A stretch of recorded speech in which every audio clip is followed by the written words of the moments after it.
àwọn ẹwọ bó ṣe pa àwọn Benue nígbà Boko Haram yìí. So àwọn aláyè kì í ṣe wípé wọ́n gbé ẹ̀sìn wá and wọ́n dẹ̀ ti ń wọ àwọn náà ṣẹ̀ṣẹ̀ ń lajú sí bàbá Tinubu fínà mọ́ wọn gidi lábẹ́ àwọn boys wọn ti ń lajú sí ìlàjú táwọn boys yẹn ń lajú yẹn ẹ̀rù ti ń gba ọ̀pọ̀lọpọ̀ àwọn olórí wọn pé àwọn Haúsá ìjọba lajú padà sínú ìṣẹ̀ṣe tiwọn gangan gbogbo náà ti ò ní dẹrùn mọ́ torí àwọn yẹn àwọn lẹ́kọ̀ọ́ Haúsá gangan abọ̀rìṣà làwọn náà àwọn náà dẹ̀ níṣẹ̀ṣe kẹ́dẹ̀ wo gbogbo tó fi ń àwọn aláìníláàkáyà falẹ̀ Yorùbá táwọn ò mọ nǹkan kan gbogbo bá a ṣe ń gbé eégún nílẹ̀ Yorùbá ló ń gbé eégún ní gbogbo ilẹ̀ Haúsá yẹn náà. ṣẹ́gbọ́n. àwọn náà ṣẹ́gbọ́n nìyẹn. títí dìkún wọ́n ṣe gbẹ̀dì sí o wọ́n ń gbẹ o bẹ́ẹ̀ ni kò dàbí tẹ̀tẹ̀lẹ̀ ni. bẹ́ẹ̀ ni bá a ṣe ní Ṣàngó nílẹ̀ Yorùbá ló ní Ṣàngó nílẹ̀ Haúsá especially Kano mo tún kọ́ mọ Ṣàngó red and black ló máa ń lò.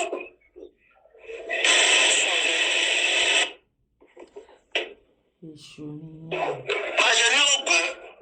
nílẹ̀ Yorùbá náà ṣe ní Ògún nílẹ̀ Haúsá bá a ṣe lágẹ̀rẹ́ nílẹ̀ Yorùbá náà ṣe ní àgẹ̀rẹ́ nílẹ̀ Haúsá bá a ṣe ní ọ̀tọ̀ ni. ọmọ Yorùbá ló ń ṣe Ògún àgẹ̀rẹ́ àwọn Haúsá gangan Haúsá gangan ló ń ṣàmùsíkà oṣù ọmọ Yorùbá Haúsá gangan ló ń gbé. tó ṣe ń ṣe Nàìjíríà bẹ́ẹ̀ yẹn. ṣẹ́yìn náà fetí ara yín gbọ́ tí àwọn èèyàn ti wá tó bá bẹ̀rẹ̀ ẹyọ Ògún o ẹbọ ni èṣù o ká máa sá lọ o kíníkan o tí ìgbàgbọ́ tí yóò bá rọ̀ mọ́ ẹ fà àwọn tí ìgbàgbọ́ wọn rọ̀ mọ́ kẹ́yìn gbé títí yín dání kó ní kálukú ṣàlàáfíà ara òun là ń béèrè fún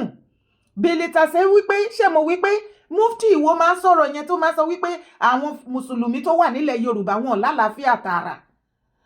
wọn gbádùn bóyá máa ń sọ tí wọn nìyẹn torí pé wọn ti tẹ̀lé láti máa sínwín bóyá ń sínwín yẹn a ní tẹ́ bá fẹ́ mùsùlùmí òdodo tó dúró tán pátápátá kó máa lọ sí north náà ti ń sọ yìí o wọ́n ń ṣe Ògún bẹ́ẹ̀ o brother wa tó ń sọ̀rọ̀ yìí ó ní òun rí ẹni yẹn tó Ògún lòun ti ń pè báyìí ni wọ́n ń pè nísìn wọ́n ní black and red ló wọ̀ èṣù lè mímọ̀ tó máa ń wọ black and red pure red ló dẹ̀ pé Ògún máa ń wọ̀ tó jẹ́ pé wọ́n tún máa ń gbé èṣù náà bẹ́ẹ̀ wọ́n ń gbé àgèrè oríṣiríṣi gbogbo nǹkan tí wọ́n practice nílẹ̀ Yorùbá náà ni wọ́n ń ṣe ní north kí wá ní wèrè kí ni ó dé tẹ́ fẹ́ fi irọ́ ba ayé ilẹ̀ Yorùbá jẹ́ tẹ́ fẹ́ fi irọ́ yí àwọn ènìyàn ní fún kí wọ́n ṣàpárọ̀ kán gbé irọ́ yẹn jẹ torí pé ẹ̀yin ń gba owó ń bẹ̀ ẹ̀yin ọmọ Yorùbá ẹ̀yin ìran mi ẹ dìde ẹ lajú ẹ látì ẹ má jẹ́ kí wọ́n kọ́kọ́ yín sí wọ́wọ́ ẹ jọ̀ọ́ nítorí Ọlọ́run ẹ jẹ́ ká máa gbọ́ bọ̀. ṣe Nàìjíríà bẹ́ẹ̀ yẹn. ọmọ Yorùbá ṣe ló ti ṣẹlẹ̀ orin kan ti ṣẹlẹ̀ o. ẹ̀rọ ló ṣe wà kọ́ọ̀nù bẹ́ẹ̀ ṣe stọ́ọ̀dì wọn bá ṣe. we have to call them to order. ẹ̀rọ ẹ̀sìn ò sí ní Nàìjà. ìjọba ìpè ẹ̀kọ́ làgbà ń jẹ bọ̀tí tábà fi ń jẹ ẹ̀kọ́ ó wà lábẹ́ ìwé ni wọ́n ń lò fún wa bíbà yìí gbogbo òrìṣà táwa náà ní bíbà yìí náà ní tá a bá pe òrìṣà nílẹ̀ Yorùbá Haúsá sọ pé góńjì òrìṣà làwọn ń pè ní góńjì bẹ́ẹ̀ ni. ṣé mo wípé gbogbo àwọn nǹkan tó yí brọ́dà wa yìí ń sọ ìpá àwọn Haúsá ń practice ní north ń bẹ̀ àwọn Fúlàní ní oògùn burúkú Haúsá náà ní ìṣẹ̀ṣe títí wọn kí ló dé tó ṣe wá jẹ́ ẹ̀yin múríkì Abdulrasheed tó fi dúró ní Ìwó àti mufti àtàwọn kọ̀ọ̀kan tó kù kí ló dé tó ṣe jẹ́ wípé irọ́ lẹ wá ń pa fún àwọn tó kù àwọn mùsùlùmí òtítọ́ nílẹ̀ Yorùbá tẹ́ ẹ̀ jẹ́ kán fi àwọn ẹlẹ́sìn ìṣẹ̀ṣe sílẹ̀ kán máa ṣe tiwọn ẹ jẹ́ ká wo gbogbo oríṣiríṣi nǹkan tó ń ṣẹlẹ̀ lẹ́nu ọjọ́ mẹ́ta àwọn àṣírí tó ń tú ṣe bóun lárí tí bọ̀bọ́ yẹn ní Ìlọrin tó mú girlfriend ẹ̀ wọ́n náà bá bàtà èèyàn 12 people 12 ladies òun ni wọ́n bá ń bẹ̀ the last one yìí Afusat is the 13th bàtà tí wọ́n bá ń bẹ̀ tí ó ti pa àwọn bàtà míì àfáìn tá lọ kó fẹ́ lòmí ò ìtátátá o àbó tí ìgbọ́ ni kí la wá ń bá kiri àwọn irú àwọn eléyìí láwá bọ́ síta tá a máa jàjà lórí online tá a máa pe àwọn oníṣẹ̀ṣe lẹ́lẹ́bọ ẹjọ́ nínú òun àtàwọn tó ń pè lẹ́lẹ́bọ ta lè lẹ́bọ náà àwọn méjèèjì ẹ má jẹ́ àtànra wa mọ́ ẹ jẹ́ call a spade and damn the consequence kì í ṣe mùsùlùmí nìkan nínú kìrìsìtẹ́nì ṣebí Tímì ó gbọ́ nípa Tímì ní last month Àbújá ló ń gbé tí wọ́n bá orí girlfriend ẹ̀ lọ́wọ́ ẹ̀ ẹ gbà mí ṣebí arí pásítọ̀ tó ti ṣẹlẹ̀ sẹ́yìn tí wọ́n bá orí lọ́wọ́ tiẹ̀ náà kí ló dé tó wá jẹ́ wípé àwọn olórí ẹ̀sìn gangan náà wá olórí agbanipa àwọn tó jẹ́ wípé ìwọ àtẹ̀mí fi ọkàn tán wípé tí ogun ayé bá ń lé ni o tá a bá ti rí wọn o ẹyọ àti rí aláàánú o àti rí olùgbàlà tó rẹpírẹsẹ̀ntì Ọlọ́run o àṣà àwọn gan lẹ́ni ègbé ni àdánù nígbà tó jẹ́ wípé ọ̀pọ̀lọpọ̀ churches tó wà ń sìn ẹ ṣáà ti rí gbogbo oríṣiríṣi nǹkan tó ń rì mọ́ bẹ́ẹ̀ bí olúgbòhùn lórí púpìtì bí everything bọ̀ síbẹ̀síbẹ̀ àìní ìtìjú àìmọye àṣìtúwá àti kìrìsìtẹ́nì àti mùsùlùmí pẹ̀lú ìwà ìdẹ̀tí tí gbogbo wa kó rọra ẹ̀ àyè tún máa condemn àwọn kan wípé àwọn yẹn lẹ́ni bí kí ló dé tí gbogbo wa jẹ́ alábòsí ẹ ṣe jẹ́ kó ní kálukú ṣe tiẹ̀ mo dẹ̀ máa ń tẹnu mọ́ mo ní kò sí ẹni tán ẹ wò tán bá tú Quran débì kan in fact ara mùsùlùmí ò ní gbà tán bá tú bíbélì débì kan ara kírísítẹ́nì ò ní gbà tá a bá dẹ̀ tú ìṣẹ̀ṣe náà débì kan the same thing ṣe ti wá rí wípé ẹ jẹ́ kó ní kálukú ṣe tiẹ̀ níwọ̀nba tó fẹ́ ṣe ká dẹ̀ fi ìfẹ́ sí ká gba ìfẹ́ láàyè bá ti ń ṣe tẹ́lẹ̀tẹ́lẹ̀ gẹ́gẹ́ bí ọmọ ìyá ẹ má jẹ́ ká lísì sí àwọn Múríkì Akíntọ́lá àǹkó o gbogbo ẹ̀yin gọ́fúnọ̀sì ilẹ̀ Yorùbá ẹ láti sílẹ̀ bá wa sọ fún wọn ẹ má gbowó lọ́wọ́ àràbò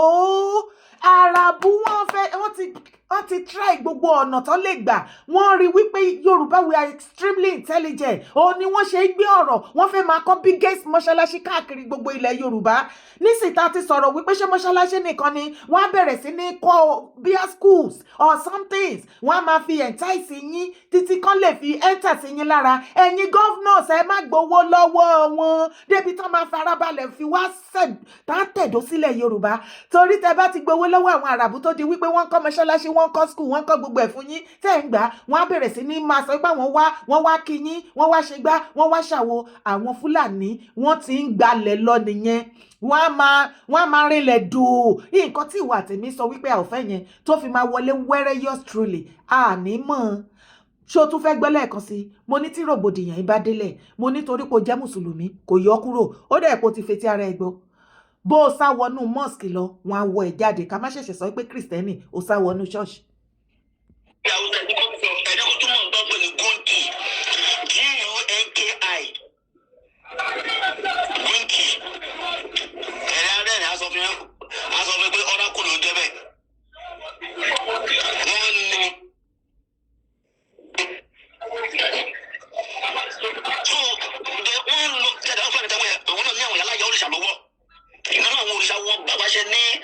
ọlọ́sùn làwọn náà ní ẹ̀ńgòrí tó ń gun ẹ̀gùn gidi gan wọn á gẹ̀gùn tán tọ́jú náà.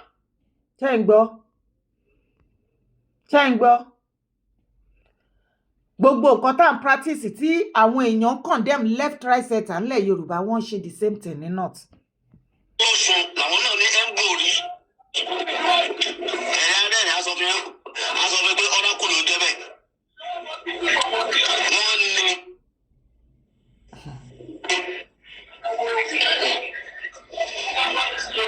so wọ́n lọ jáde àwọn Fúlàní tẹ́wọ́ ẹ̀ àwọn náà ní àwọn yàrá yà òrìṣà lọ́wọ́ ìnáwó àwọn òrìṣà wọn báwa ṣe ní ọlọ́sùn làwọn náà ní ẹ̀ńgòrí tó ń gun ẹ̀gùn gidi gan wọn á gẹ̀gùn tán tọ́jú nígbàtàrà wọn bá sílẹ̀ wọn tó gbàgbé wọn ṣàlùwà láwọn lọ kírun.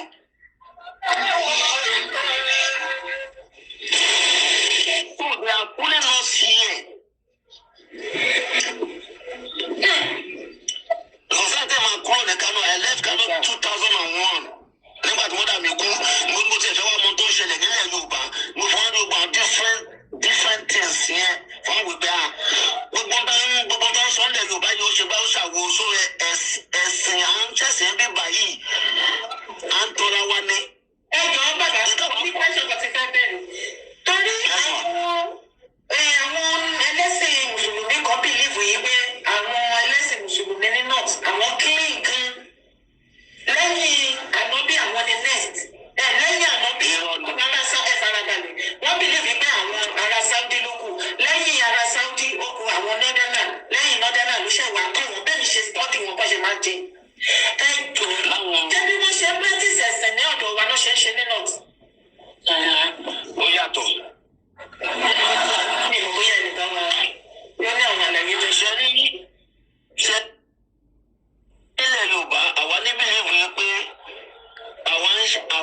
àwa ń jẹ́ muslim so once àti jẹ́ muslim yẹn àwa ò ní ìdí àti máa di lóńdó ìfúnpá ìgbàdí.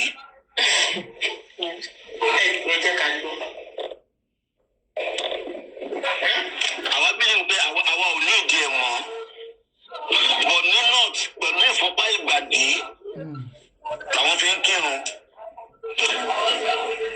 àgbààgbà ilẹ̀ Yorùbá kò sí ohun tó ń jẹ́ Fúlàní kan ní ẹ̀sìn irọ́ ló ń jẹ́ bẹ́ẹ̀ ajagunbalẹ̀ ni wọ́n because wọ́n mọ̀ pé ìran Yorùbá jẹ́ ìran tó jẹ́ pé a ní agbára gan. Let them live. So we middle belt, we are not the second citizens. We have the same right a Fulani man have, the same right Yoruba man have, the same right Igbo man have. The middle belt also have it. So that's why no matter the condition, we are with Bola Ahmed Tinubu for him to believe in us and pick Akume as a secretary to the federations. We also know that in 2031, if he's leaving, that he will also hand over the power to North Central, to Middle Belt. So we are very happy with what is the development that's going on with Middle Belt. With the Middle Belt, we have woke up from our sleep and we are ready to take our destiny in our hands. So anytime, we will support President Bola Ahmed Tinubu 100% in 2027 elections. Instead of Fulani man. Fulani man cannot rule Nigeria again. I told you that if Tinubu is paying 2031, he will hand over power to Middle Belt. If they know like they go their own way. But for the first time, it seems like just now cooperating against the Fulani hegemony. Middle Belt seems to be cooperating with the Igbos and the Yorubas. Why did they just suddenly wake up together and say no? Enough of Fulani domination. My brother, too much of everything is bad. The Fulani have overdue. Mo wá fẹ́ kó tún wá farabalẹ̀ kó gbọ́ lẹ́ẹ̀kan sí bóyá àlàyé tí o bá tún gbọ́nu eléyìí bóyá a tún ṣe ẹ níyè á jẹ́ kí orílẹ̀ understand nǹkan tí à ń try láti sọ. Ẹ má jẹ́ ká fàyè gba àwọn àràbù o. Ẹ bá wa pé gbogbo àwọn governors wa kí wọ́n wà very careful pẹ̀lú ọ̀rọ̀ olówódé o. Ṣé rí àwọn Múríkà Akíntọ́lá, àwọn Mufti, àwọn Abdulrasheed tó dúró níwò. Wọ́n dẹ̀yìn lẹ́yìn gbogbo kínní àti sọ́tànù. Wọ́n dẹ̀yìn lẹ́yìn ìran Yorùbá o. Gbogbo nǹkan tán láwọn fẹ́ ṣe tá a sọ wípé àfẹ́ torí ó máa ba omi àlàáfíà ilẹ̀ Yorùbá jẹ́. Á kó ìpayà àti ìlà ìlò bá àwọn èèyàn wa àti ilẹ̀ wa. Torí gbogbo Nigeria of today, ilẹ̀ Yorùbá nìkan ló sì ní peace o. Kò dẹ̀ wù wá kí peace wa kó di pieces. So iṣẹ́ pọ̀ ní ọwọ́ ìwọ àtèmi ta ní láti ṣe. Mo wá fẹ́ kẹ́ farabalẹ̀ kẹ́ tó wá fetí gbọ́ fúnra lára yín irú ìṣẹ̀dá táwọn people yìí jẹ́. Àwọn àràbù yìí, àwọn Arab, àwọn ni wọ́n ń lo àwọn Fúlàní wọ̀nyí o. Ẹ jọ̀ọ́ nítorí Ọlọ́run kò ń ṣe nítorí ẹ̀sìn o. Torí ilẹ̀ bàbá wa yìí ni o. Torí àwọn minerals, solid minerals tó wà ńbẹ̀ náà ṣe wà after wa o. Gbogbo nǹkan wa náà dẹ̀ fẹ́ parẹ́. Ẹ bá wa kìlọ̀ fún àwọn governors wa, àwọn ọba àti ìjòyè. Ẹ ṣàánú wa. Ẹ má gbowó lọ́wọ́ wọn tó bá náà fẹ́ wá kọ́ school fún yín. Ẹ má gba school. Eléyìí tó ti ń kọ́ mọ́ṣáláṣí biggest mọ́ṣáláṣí káàkiri gbogbo ilẹ̀ Yorùbá nísìn. Ara ọ̀nà tó fẹ́ fi wọlé sí yín lára leléyìí. Ó ti fi ti ara ẹgbẹ́ lẹ́ẹ̀kan yín pé tí wàhálà bá délẹ̀ tó o bá sá wọnú mosque kó o máa ka Quran, kó o máa ka kéwú, kó o máa sọ Arabic, kó o wégèlè sórí, kó o dífá anything, wọ́n á wọ ẹ jáde, wọ́n á bí sí mi láì ẹ̀ o. Torí pé gbogbo eléyìí tó ń ṣe yẹn ìwọ ló full, àwọn ò full, game làwọn ń ta. Àràbù ò lè sóore kan, owó burúkú wà lọ́wọ́ wọn, wọn ò mówó kan náà kì í ná láti bà torílẹ̀-èdè kan jẹ́.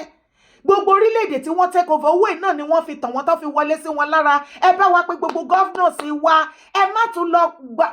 gbé wàhálà míì wọlé èyí tó sì wálẹ̀ àti ìrójútu ẹ̀. Ẹ yàgò fowó gbígbà torí Ọlọ́run. Ṣé gbogbo owó tá ẹ̀ pinnu Nàìjíríà ò tó yín ni?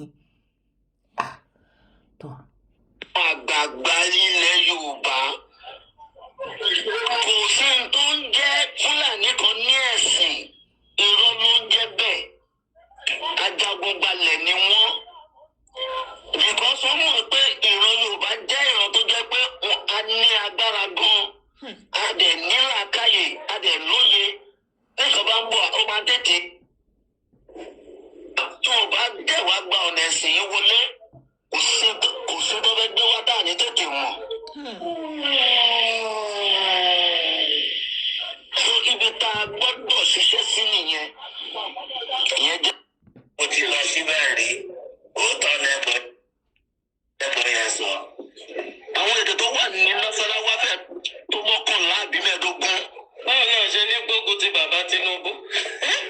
sọ̀rọ̀ ní eyín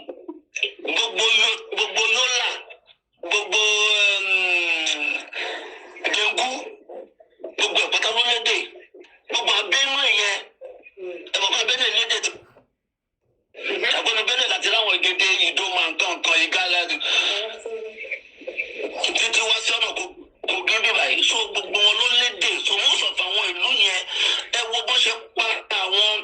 ṣe pa àwọn Benue nígbà Boko Haram yìí. so àwọn aláyè kì í ṣe wípé wọ́n ń gbé ẹ̀sìn wá and wọ́n dẹ̀ ti ń wọ àwọn náà ṣẹ̀ṣẹ̀ lajú sí bàbá Tinubu ń finá mọ́ wọn gidi lábẹ́ àwọn bọ́ọ̀sì wọn ti ń lajú sí lílajú táwọn bọ́ọ̀sì yẹn ń lajú yẹn ẹ̀rù ti ń ba ọ̀pọ̀lọpọ̀ àwọn olórí wọn pé àwọn Haúsá ìjọba lajú padà sínú ìṣẹ̀ṣe tiwọn gangan gbogbo náà ti ò ní dẹrùn mọ́ torí àwọn lẹ́kọ̀ọ́ Haúsá gangan abọ̀rìṣà làwọn náà àwọn náà dẹ̀ níṣẹ̀ṣe kẹ́kẹ́ gbogbo tó fi ń àwọn aláìníláàkáyà fàlẹ̀ Yorùbá táwọn ò mọ nǹkan kan gbogbo bá a ṣe ń gbé eégún nílẹ̀ Yorùbá ló ń gbé eégún ní gbogbo ilẹ̀ Haúsá yẹn náà. Àwọn náà ṣẹ́gun nìyẹn. títí dìsí wọ́n ṣe gbẹ̀dì sí o. títí dìsí wọ́n sì ṣe ìṣẹ̀ṣe ní north. bá a ṣe ní Ṣàngó nílẹ̀ Yorùbá náà ní Ṣàngó nílẹ̀ Haúsá especially Kano mo jọ́ kọ́ mọ Ṣàngó red and black ló máa ń lò. Èṣù nìyẹn kì í ṣe Ṣàngó. bá a ṣe ní Ògún nílẹ̀ Yorùbá náà ṣe ní Ògún nílẹ̀ Haúsá bá a ṣe lágèrè nílẹ̀ Yorùbá náà ṣe ní àgèrè nílẹ̀ Haúsá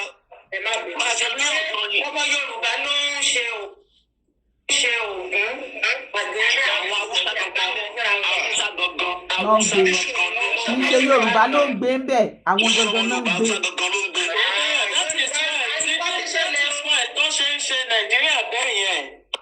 We have to call them to order. Ẹ̀rọ ẹ̀sìn ò sí ní Nàìjà.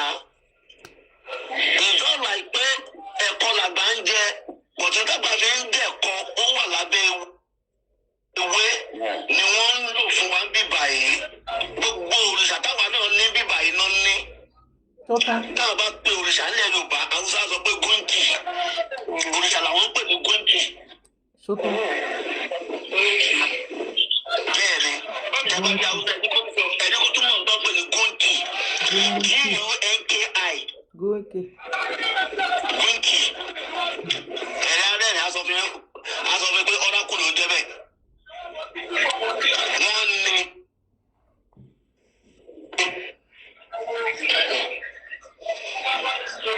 So, wọ́n lo tẹ̀dá Fúlàní tẹ̀wọ̀n ẹ̀ àwọn náà ní àwọn ìyálà ìyá òrìṣà lọ́wọ́. Nínú àwọn òrìṣà wọn báwa ṣe ní Ọlọ́ṣun làwọn náà ní Ẹ̀ńbòrí. Wọ́n ń gun ẹ̀gún gidi gan. Àwọn náà àwọn Fúlàní ní wọ́n sin Ọ̀ṣun Ẹ̀ńbòrí àbí kí ni bàbá yẹn pè é ṣé ò ń gbọ́ wọ́n ń jẹ́ kó bàbá yìí ń jẹ́ kó yé wa wípé àwọn gan máa ń go in trance wọ́n máa ń lọ nínú ẹ̀mí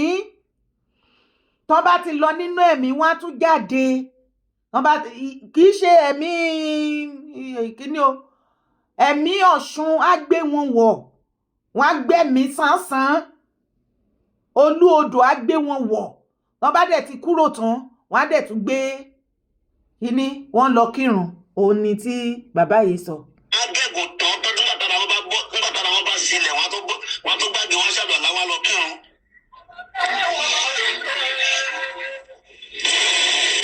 So they are pulling us here. Society máa kúrò ní Kano. I left Kano 2001. Nígbà tí mo dà mí kú, mo ti ẹ̀fẹ́ wá mọ tó ń ṣẹlẹ̀ nílẹ̀ Yorùbá. Mo fún wa ní gbogbo different things yẹn fún àwọn ìgbà. Gbogbo bá ń sọ nílẹ̀ Yorùbá yóò ṣe bá ó ṣàwòsó ẹ̀sìn à ń ṣẹ̀sìn bíbá yìí. À ń tọ́ra wa ní. Ẹ jọ̀ọ́ bàbá ní pẹ́sẹ̀ kan ti fẹ́ bẹ̀rẹ̀. Torí àwọn now ẹ jẹ́ ká wo fídíò tí mo gbé wọlé yẹn ṣé ti rí pé àwọn middle belt náà ní north báyìí wọ́n ti yarí pátápátá wọ́n ti fárígá wọ́n láwọn àwọn o kọ́ má ẹ́fà kà wọ́n mọ́ nọ́ọ̀tì mọ́ àwọn fẹ́ dá dúró wọn ò fẹ́ sí lábẹ́ Fúlàní mọ́ rògbòdìyàn ṣẹlẹ̀ ní nọ́ọ̀tì nígbà tí àwọn middle belt sì tọ́ ti dára wọn mọ̀ tọ́ ti ń mọyì ara wọn oníkálukú ń dá dúró Yorùbá èwo lè wo ẹ̀yin tẹ́ ẹ súnmọ́ bàbá Tinubu ẹ bá wa pè wọ́n jọ ń lọ wọn ọ̀rọ̀jọ́ músolókun bàbá ń pláànù bẹ́ẹ̀ ni wípé 800 years àbí 80 years iná fẹ́ lòun bẹ́ẹ̀ yẹn ẹ bá wa sọ fún bàbá Tinubu tán bá ti kúrò tán lọ́dún mẹ́jọ wọn tán kì í ṣe Ṣèyí Tinubu ló máa take over o kí wọ́n lè mọ irú iṣẹ́ tó wà lọ́wọ́ wọn o tí bàbá Tinubu the first time yìí 4 years yìí tó bá fi lọ́mọ yín lọ́wọ́ tẹ́ ẹ̀ rí nǹkan kan ṣe ẹ má wàá campaign fún wa wípé second time yẹn lẹ ṣẹ̀ṣẹ̀ fẹ́ ṣe nǹkan gangan irọ́ la bá bẹ́ẹ̀ irọ́ ni so ẹkọ̀ wá tó wá ṣẹ́ṣọ́ ìyà mọ́ ti tilẹ̀ fún ìran Yorùbá wọ́n ti ń fìyà jẹ gbogbo Southern tẹ́lẹ̀tẹ́lẹ̀ ìgbà tó wà lọ become president nsìn ó tún padà wá ṣẹ́ fresh ìyà míì fún ìran Yorùbá tó jẹ́ sí wípé pẹ̀lú gbogbo rògbòdìyàn tẹ́ ẹ̀ bá wọn pò yìí tẹ́ ẹ bá fi kúrò ń bẹ̀ tẹ́ ẹ̀ rí nǹkan kan ṣe tí ẹ̀ rí ọ̀nà kankan láti fi tú ìran Yorùbá sílẹ̀ ojú Yorùbá bó wọ́n á fi ìkanra gbogbo nǹkan tẹ́ ṣe fún wọn ní north wọ́n á fi iṣẹ́ tí mo pẹ́ northern ló máa take over again wọ́n á wá fi ìkanra ilẹ̀ Yorùbá láwọn ò rírú ẹ̀ rí ẹ tí rí mọ̀ pé tó bá sọ nǹkan fún wa tá a bá tètè ń gbé wọ́n ní jáde ẹ kì í lísì sí nǹkan ó di ẹ máa fẹ́ dúró ẹ máa lẹ́ẹ̀kẹ́ máa díẹ̀ nǹkan ẹ̀yin Yorùbá ó dìgbà tí kinní yẹn bá wá délẹ̀ tó bá wá ṣẹlẹ̀ ẹ wá máa ṣe fídíò ẹ wá máa sunkún ẹ máa wá expect èèyàn kan tó máa wá máa gbà yín kò sẹ́nìbọ̀dì tó máa rí ti yín rò nígbà yín ẹ jẹ́ kí gbogbo wa jọ panupọ̀ nísìn ká jọ pariwo mọ́ Tinubu gbogbo ẹ̀yin tẹ́ bá súnmọ́ wọn kí wọ́n dìde kí wọ́n ṣàánú ilẹ̀ Yorùbá kí wọ́n ṣàánú wa tá a bá tiẹ̀ wá ní rere jẹ lára wọn tó rí nǹkan kan ṣe kí wọ́n wá nítorí àǹfààní títí wọn torí wọ́n fẹ́ become the best president ní the whole world àbí nínú history ilẹ̀ Nàìjíríà ẹ wá fẹ́ bẹ̀ṣùbẹ̀gbà láti bà anything jẹ́ àbí láti fi anything di ṣé àwa Yorùbá ní ká wá fi di nítorí mi ìmèrè ta jẹ lára yín kẹ́ tó become president ẹ tún débẹ̀ náà kò tún sí èrè náà kẹ́ tó débẹ̀ ṣe lẹ́ da ẹja burúkú ni bàbá Tinubu tó dánú ìburú ẹ kàn ń da gbogbo ilẹ̀ Yorùbá rú ẹ tún wá débẹ̀ náà kàkà kẹ́ sinmi irọ́ níṣẹ́ lẹ tún wá tán pátápátá ẹ jẹ́ kẹ́nìbọ̀dì sinmi ẹ wá lọ ṣẹ́ṣọ́ ìyà pátápátá lé gbogbo wa lórí kíni ṣáwa jẹ́bi Ṣèyí tó ń gbádùn yín ní àbájẹ́bi mọ̀mọ́ Fọláṣadé Tinubu ṣé nǹkan ò ti sí náà ọ̀rọ̀ àwọn Tinubu family ẹ̀yin tẹ́ bá súnmọ́ bàbá Tinubu ẹ lọ bá wọn sọ̀rọ̀ torí ààrẹ jẹ́ àrómìnira àrí nǹkankan ẹ kàn kulẹ̀ lọ ẹ kàn kulẹ̀ bá kàn rí yẹn travel lọ bí ẹ bá wọn pò nọ́ọ̀tì kí lè rẹ ilẹ̀ Yorùbá gangan jàre bàbá Tinubu àbí kí lẹ ní mo sọ ẹ̀yin èèyàn mi ní fẹ́ kí fídíò igun jù orúkọ tèmi ò yí padà Yèyé Dára kó ó lè mí jẹ́ bá mi mú fídíò tó bá dọ́dọ̀ ẹ bá mi pín káàkiri gbogbo ilẹ̀ Yorùbá jẹ́ kí gbogbo àwọn mùsùlùmí ilẹ̀ Yorùbá ọmọ ìyá ni wá àríbi tira wa sí tí wàhálà ìbá délẹ̀ tán pátápátá kò yọ ẹ̀yin ló máa kọ́kọ́ wá bá kó tó wá bá Christian kó tó wá bó níṣẹ̀ṣe àìlè tètè pẹ̀ káàró kò ní sìn kó tó bẹ̀rẹ̀ sí ní gbẹbọ kàkà lọ́wọ́ wa má gbàgbé láti bá mi like fídíò má gbàgbé láti bá mi drop comment kí ló fi èmi ò jẹjẹ ẹ̀sìn o mi ò sì condemn ẹ̀sìn kankan fún ẹ̀sìn mi ò dẹ̀ lè gbógun ti ẹ̀sìn Islam láíláí ìfẹ́ ni mo tọrọ ẹ jẹ́ ká wà peace pẹ̀lú ra wa nílẹ̀ Yorùbá ilẹ̀ Yorùbá ò ní bàjẹ́ o great Yorùbá land great.